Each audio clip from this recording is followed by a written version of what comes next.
Are you interested in becoming an airline pilot, but you're not sure where to start or how the process works?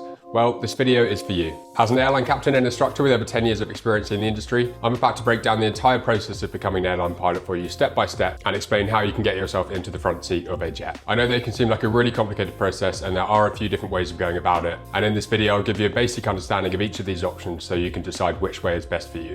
Also, there are many parts of the process and the job itself that most people don't realize until they embark on the journey. And here I'll be sharing all of these along with my personal insights and experience from over 10 years in the industry. So by watching this video, you're going to make sure that you are ahead of the game, and you're also going to avoid making any large financial or time commitments for something that might not be quite right for you. Now, before we start, I'll just quickly introduce myself and explain why I'm making this video. So I'm Sam, I'm a current airline captain and instructor, and I've spent the last decade flying the A320 series around Europe. On the side of flying, I founded Pilot Bible, which is a resource hub designed to help current and aspiring pilots in various areas. And that links very nicely into why I've decided to make this video. So when I started my training, which was about 15 years ago now, nothing like this really existed. There was a massive lack of guidance and insight. And personally, I believe that there still is. I think it's really challenging for aspiring pilots like yourself to find unbiased and current information out there. Because at the end of the day, flight schools are trying to sell you a product and airlines are trying to sell you a job. In this video, I'm not affiliated with any flight schools or airlines, and that is a deliberate move because it means I can be completely honest with you. Everything in this video is just my personal opinion and experience, so let's get straight into it.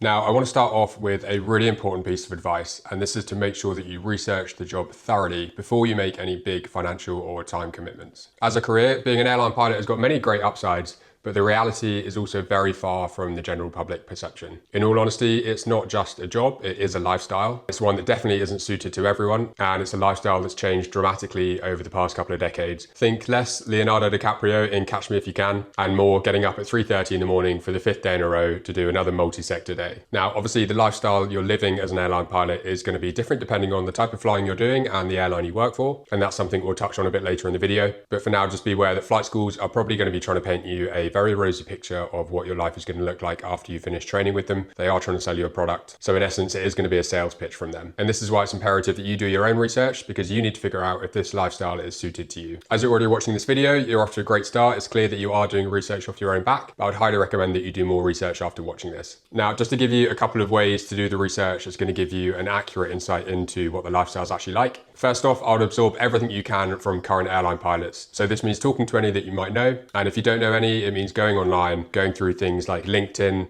online blogs, have a look at popular websites like pPrune, as well as taking a look at the Day in the Life section we have on Pilot Bible, which is where different pilots from various parts of the industry write about what their day actually consists of. And it's a great way to give you insight into that lifestyle and see if it's something you want to pursue. Another great way to do the research is to go to career fairs. That's how I actually started my career. And there you can mingle with current pilots and aspiring pilots alike. You can speak to airlines and flight schools directly and generally get a better feel if this is the right career path for you. For even more detailed insight into the life of a pilot and what we actually do every day, I've written 2 books with that exact goal in mind, so I'll link those in the notes down below. And just while we're talking about reaching out, I do just want to add that it might seem strange or uncomfortable reaching out to other pilots on LinkedIn or various other social media sites, but do remember we were all in your position one day, so most pilots should be happy to answer some of your questions. Tied in nicely to research, something else you should be doing before you embark on your journey is really figuring out your why, and that is your why to become an airline pilot. Why do you want to do this as a career? Now, it's essential that you understand this because you're going to have to make a lot of sacrifices both in training and once you start the career as well. And if your why is not strong enough to overcome the sacrifices and the challenges you're going to face, life's going to get really, really hard for you. Now, in the book and the online course, which I'll link down below as well, I run through an in-depth exercise to help you discover your why. But for now, just take a little bit of time to reflect on why you want to do this as a career. Right, we'll start with requirements. And there are a few different things you are going to need to become an airline pilot. And you're going to need these things before you start your training. So first off is what's known as a Class 1 medical certificate. Anyone that wants to sit in the front seat of a jet anywhere in the world is going to need one of these. Now, you get one of these certificates by going through a very thorough examination with an AME or aeromedical examiner,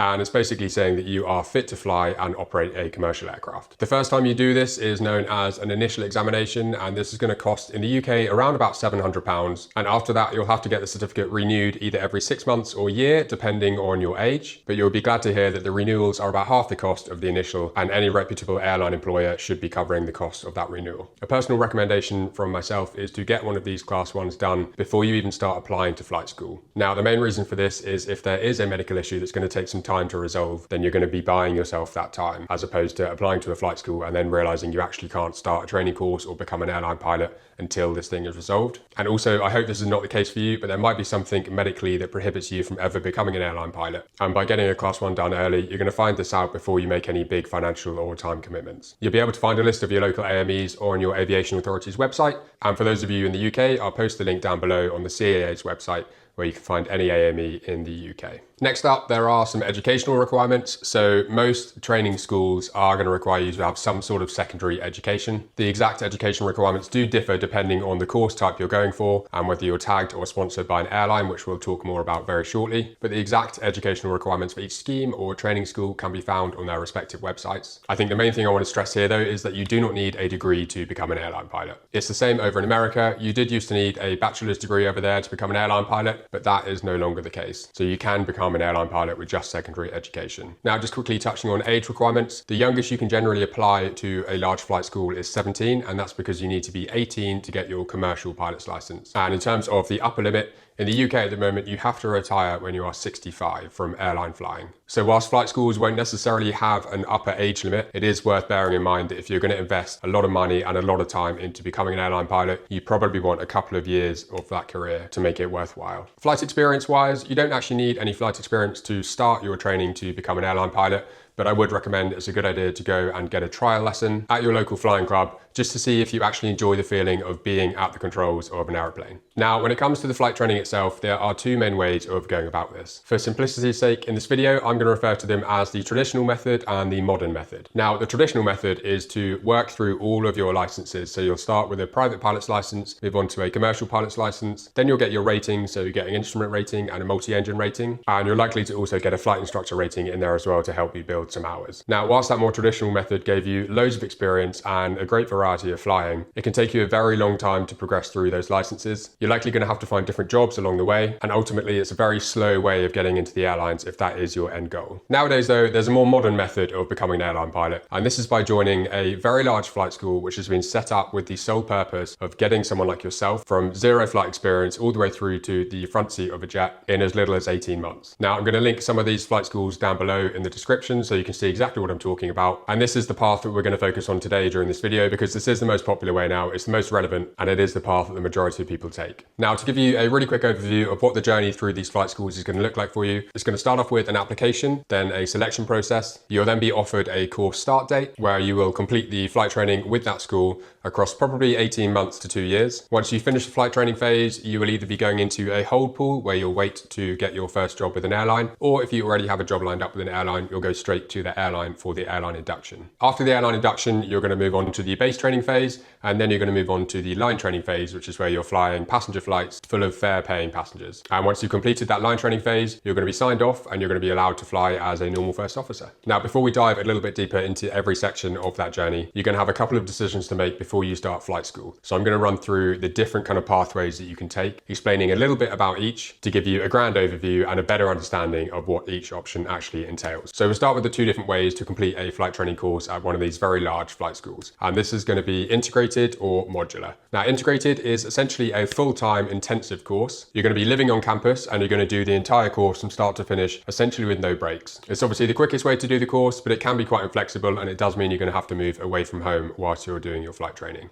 Now, the other way is modular, and it's pretty much what it says on the tin. So the course is going to be broken down into different modules, and you can take these modules as and when you can fit them into your life. So this is generally a great option for those that have families or maybe even a job that you can't get out of just yet, as you can take the modular course around your job, and it might not mean that you have to relocate or move away from home to be able to complete your flight training. It does, however, mean that it is going to be a longer process overall for you. Over in the US, things are slightly different. They do have a 1,500-hour rule there, which means you can't actually fly a commercial passenger jet with less than 1,500 flying hours under your belt. So all courses over there generally take a lot longer, and you usually get a flight instructor rating at some point during your training so that you can then get paid to instruct other people whilst continuing to build your hours towards the 1500. Here in the UK and Europe, we don't have that rule. So essentially, once you've done your 18-month or 2-year-long course, you are then ready to step foot into the front right-hand seat of a jet. Now, a huge topic for most of you is going to be funding your flight training. Obviously, this new method of training is very efficient and it's very fast, but it does come at a considerable cost. So one of these courses with a large flight school is going to set you back somewhere between £100,000 and £130,000. Now, obviously, that's not money that everyone has sitting around. So how do so many people afford to do it? Well, let's look at the different options when it comes to funding flight training. So the first option is self-funding, and this is where you approach your flight school and give them all the money for your flight training. There are still requirements as well as an application process and a selection process for self-funding, but generally they're not as thorough as the next few methods we're going to talk about. Now, most people that go down the self-funded route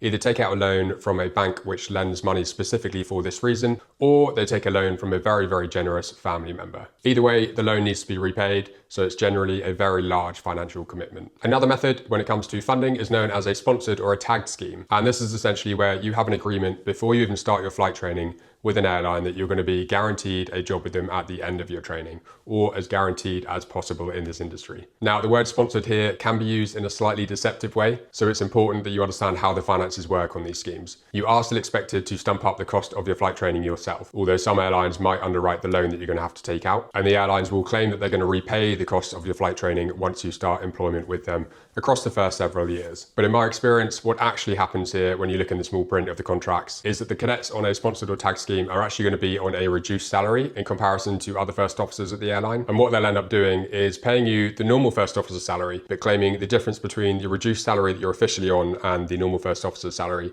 is the repayment of your loan. So it is a little bit cheeky because financially you're not actually going to be much better off than if you self-funded and then got a job with the airline at the end of your training and went straight on to that normal first officer salary. However, it does mean you have job security from day one of training. Now, another option when it comes to funding flight training is fully funded pilot training schemes. Now, I'm sure you've seen some of these around. They are few and far between, but they are hugely popular, and there is good reason for that. So on these fully funded schemes, you do not have to stump up any money throughout the entirety of your flight training. The airline will cover all the cost of your flight training as well as accommodation and give you a food and subsistence allowance as well. Now, for those that do land a place on a fully funded course, although you don't have to pay anything during your training period, you will be bonded to the airline for usually about 5 years after you start employment with them. And during that bond time, it's going to be a similar setup to the sponsored schemes. So you are going to be on a reduced salary, and the difference between your reduced salary and the normal first officer's salary over the 5 years is going to equate to roughly the cost of your training. So in the end, the airline are going to recoup the investment they've made in you because you're essentially paying the £100,000 out of your salary over the first 5 years,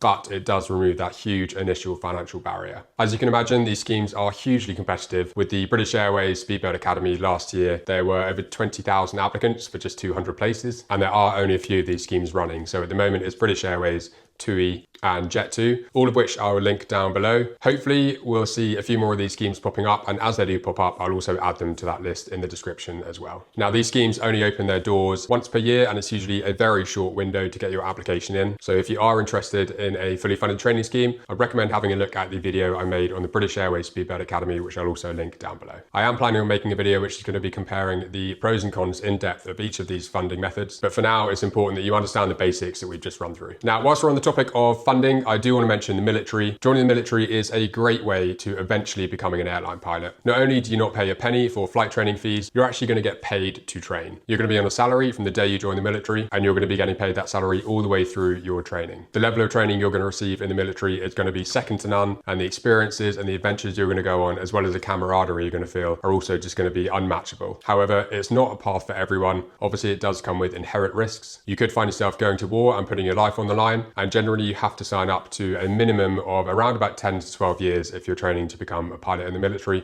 before you could then leave to go down the airline route. So yes, it's not for everyone, but it's definitely a path worth considering. Now, just before we move on from funding options, there is one other type of funding that's just worth mentioning as well, and this is small scale sponsorship. Now, this is quite uncommon, but it does happen. There are organizations out there such as the Air League and also individuals that will sponsor a part of your flight training, and you're usually not expected to have to pay this money back. A great resource to find these small scale sponsorships is Flight Training News, and they've got a page which they update regularly showing you the most current sponsorship schemes available out there, which I will also link in the description below. Now, another decision you're going to have to make before you start flight school is to do with license types. First off, there are two different licenses that are going to allow you to sit in the front right-hand seat of a passenger jet. One is known as an MPL, or a multi-crew pilot's license. The other is a frozen ATPL, or frozen airline transport pilot's license. Both of these licenses are eventually going to lead to a full-blown airline transport pilot's license, and the differences between the two lie in their training methodology and concept. So to give a real high-level summary of both, on the MPL training course, you are going to spend far less time training in real aircraft and way more time training in simulators. And the aim of this is essentially to be geared more towards eventual jet aircraft operations. On the ATPL training course, you're going to spend more time flying real training aircraft, but less time in these big simulators. Now, both of these training methods and licenses have their pros and cons. And rather than go through all of these pros and cons now, I'll link the detailed article I've written down below in the description, which breaks down the pros and cons of each. Whilst we're on the topic of licenses, there is something very important that you need to be aware of when it comes down to the license issuing authority. Now, you can probably tell from those words that this is quite a dry subject, so I'm going to keep it short and sweet,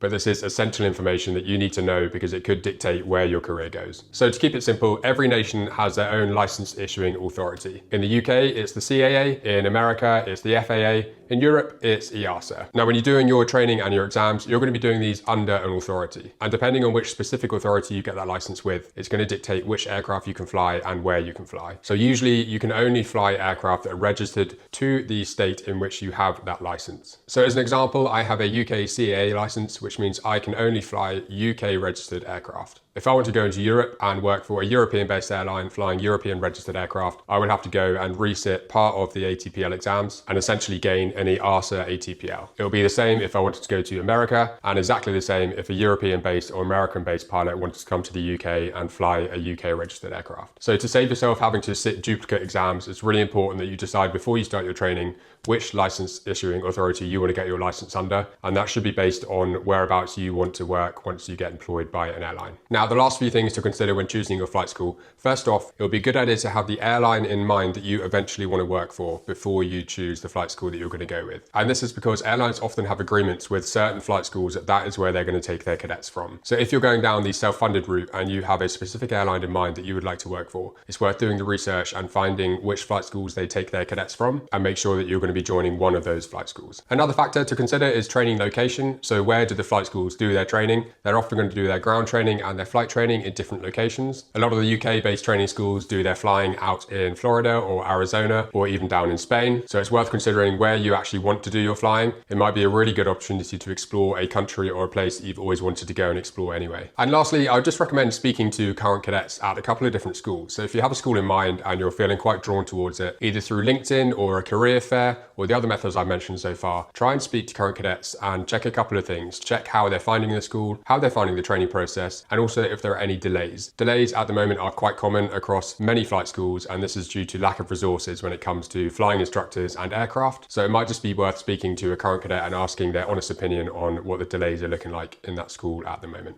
Once you've decided which pathway is best for you, it's time to pull the trigger on joining a flight school. Now, this process is going to start with the application stage, during which you're going to be required to submit a CV and likely answer some motivational questions. If your application gets accepted, you'll move on to the selection phase, and how in-depth this selection process is going to be is highly dependent on the course type that you've applied for. So generally, a fully funded course is going to have a really competitive selection process. It's going to be multiple stages, and it is going to be really seriously hard. At the other end of the scale, you've got self-funded courses, and generally they're going to be a lot easier. It's normally going to be a one-day assessment, and it could even be done online as well. For tagged courses and sponsored courses, they're going to sit somewhere in between that spectrum. Now, whichever course you're on and whichever airline or school you're applying for, the selection process is very likely going to contain the following few elements. So you're going to have interviews, you're going to have group exercises, you're going to have aptitude tests, and you may have an array of other tests as well, such as maths tests or verbal or non-verbal reasoning. Now, every process is slightly different, and a really great tool I'd highly recommend to prepare for these processes is pilotaptitudetests.com. Now, the reason I recommend this company is because they have bespoke and tailored packages for each airline that you're applying to. So not only are these packages very specific, but they also help you with the entire selection process, not just the aptitude tests. They very kindly offered viewers of this video 10% off any package. So if you follow the link that I put in the description below, along with the code that I put next to the link, you will get 10% off any package across their entire range. I'd honestly say in this day and age, using software to prepare for a selection process is absolutely essential. If you have two candidates and one has practiced every part of the selection process and and one has not. The one who's prepared is obviously far more likely to pass the process and has set themselves up nicely for success. Now, once you pass the selection process, you're going to be offered a course start date at your flight school. We're about to break down the phases of the flight training itself, but I do just want to note that the amount of time you're going to spend in each of these phases is going to differ slightly depending on which specific course you've chosen to go on. All courses are going to start with the ground school phase, and if you're on an intensive course, this is going to be 9 to 5, Monday to Friday, in a classroom for 6 months. During this time, you're going to be learning everything you need to know to pass the 13 ATPL theory exams that you're going to be sitting at the end of that 6 months. And once you pass those exams, you're going to move on to what's known as the basic flying phase. Now, this is a really exciting phase, and it could be the first time that you've ever taken controls of an aircraft. This phase is generally done in a single engine piston aircraft, such as the Cessna 172 or the DA40, and it's going to take you all the way from the very basics of learning how to fly an aircraft straight and level with an instructor next to you, up to doing solo cross-country navigation exercises by yourself. This is going to be a really fun part of your training, and you're usually going to be based abroad somewhere as well. You're going to be living on campus and likely flying most days, and when you're not flying, there's likely going to be a very big social scene to get involved with too. Once you've completed the basic flying phase, which usually takes a couple of months, you're going to move on to what's known as the advanced flying phase. Now, in this phase, you're likely going to move on to a twin engine piston aircraft, and this is going to be something like the DA42 or similar. During this advanced flying phase, you're going to be learning more complex flying work. So you're going to be learning how to navigate using your instruments, as well as practicing single engine work, and generally things are going to be happening a lot quicker because you're now in a more powerful aircraft, so you're going to be learning to anticipate things a bit further in advance. Once you've completed the advanced flying phase, you're going to move on to what's known as UPRT, and this stands for Upset Prevention and Recovery Training. This phase is really awesome. You're going to be spending time in an aerobatic aircraft, learning how to recover it from undesirable states. So you'll find yourself in spins, inverted flights, many different situations that you hope to never find yourself in a real airliner, but the point of the training is to teach you what you need to do if you do unfortunately find yourself in those situations. It is a really great fun phase of the training, and you're going to be allowed to really throw the aircraft around the sky, but I do hope for your sake that you do it in an aircraft that's better ventilated than the ex-military trainer that we did it in. After the UPRT phase, you're going to move on to the simulator phase. Now, these are not your average simulators. These are huge multi-million pound simulators. They stand 15 foot high in the air on hydraulic legs, and the entire simulator moves around to replicate the feeling of flying for those inside it. Inside each sim is an exact replica of the aircraft that they're based on, and every knob and switch feels and looks exactly like that of the real aircraft. These things are really impressive and really realistic. Usually you'll have two pilots in the front and an instructor sat behind you, and the point of this phase is to transition you to jet aircraft, as well as getting you used to operating in a multi-crew environment. Do remember that every phase of your flight training so far has essentially been single crew operations. From this point onwards in your flying career, you're going to have someone next to you who's there to help you. So you need to learn how to work together as a team, because this is exactly what you're going to be doing in the airlines. You're going to be learning the basics of CRM, which is crew resource management,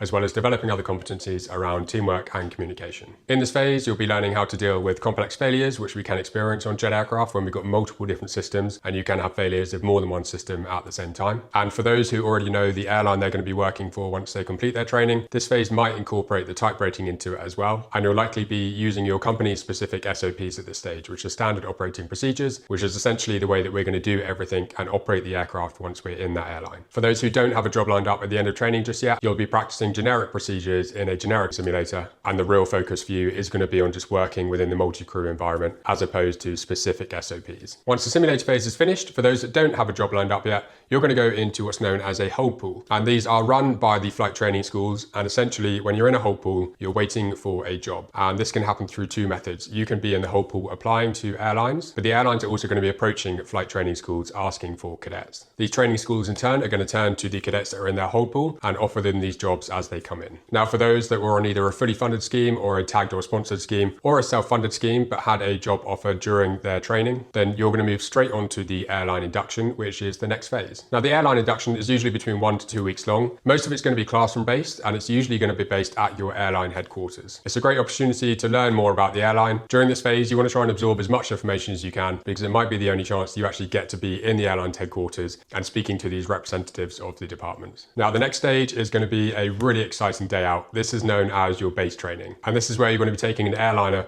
with your other course mates and a couple of training captains out to a very quiet airfield, and you're going to be practicing your takeoffs and landings. It's the first day you're going to be arriving at the airport in your full airline uniform, so it is a very proud moment indeed, and it's obviously a really special and fun day out. Usually you'll do about 6 takeoffs and landings each, and there can sometimes be anywhere up to 12 cadets on each base training day. So generally it starts off really fun and exciting for those in the back, but actually once you've sat through 50 or 60 takeoffs and landings, you can start to feel a little bit queasy. So a little bit of advice on base training day: maybe think about bringing an air sickness tablet. The next time you come into work is going to be for what's known as a supernumerary flight. And this is where you're going to be sat on the jump seat, which is a seat behind the two pilots in the flight deck. This is going to be a real life passenger flight, and it's going to be the first chance you actually get to see how the operation runs in real time. You're going to see how the crews deploy the SOPs that you've been learning up to this point, and you'll also see how they manage the various different types of distractions that can't be replicated in the simulator. It's a great few days because nothing is expected of you. You're just there to purely observe, as well as ask any questions that you may have, and you'll likely get a couple of days of supernumerary flights in before you start your own line training, which is the next phase of the process. So line training, now you are the one in the pilot's seat. You're going to be sat in the front right-hand seat of the jet. You're going to have a training captain next to you who is specially qualified to fly with brand new cadets such as yourself, and you're going to have 200 passengers in the back behind you. It's obviously quite daunting, but it's a hell of an experience, and this is obviously what you've been working towards for the last 2 years now. For the first couple of flights, you're also going to have a safety pilot on the jump seat behind you, and they're just there to act as an extra pair of eyes and ears for yourself and for the training captain. After the first couple of days though, that safety pilot is going to be released, and it will just be you and a training captain for the rest of your line training phase. Now the point of this line training phase is to develop you enough so that you're safe and competent to operate with normal captains who don't have a special training qualification, and this usually takes around about 50 sectors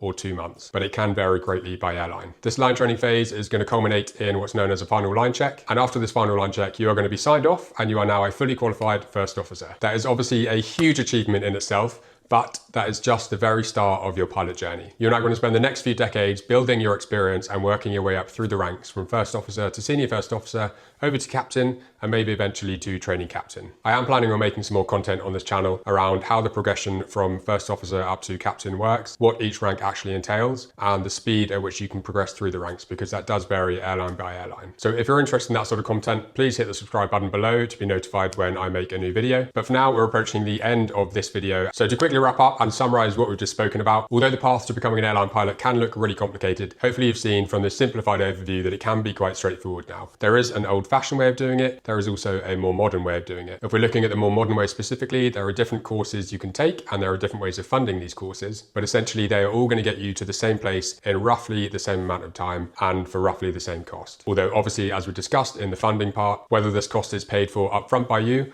or whether it's taken out of your salary depends on which scheme you get yourself onto. Now, obviously this video is a hugely condensed version of the entire process of becoming an airline pilot. So if you are seriously considering doing this as a career and you want a more detailed breakdown of every part of the process, as well as how to pass each stage of the process, please go have a look at the online courses that I've linked down below, as well as the book, and I recommend jumping over to our Pilot Bible website to have a look at some of the articles and resources on there as well. I really hope this video has brought you some value. If you did like this video and you did find value from it, I'd really appreciate if you could just give it a like or drop a comment and say which parts you liked, mainly so I can see which parts you're finding really helpful and I can expand my content around those areas. That's everything in this video. Thank you very much for watching. Best of luck in your journey. Bye for now.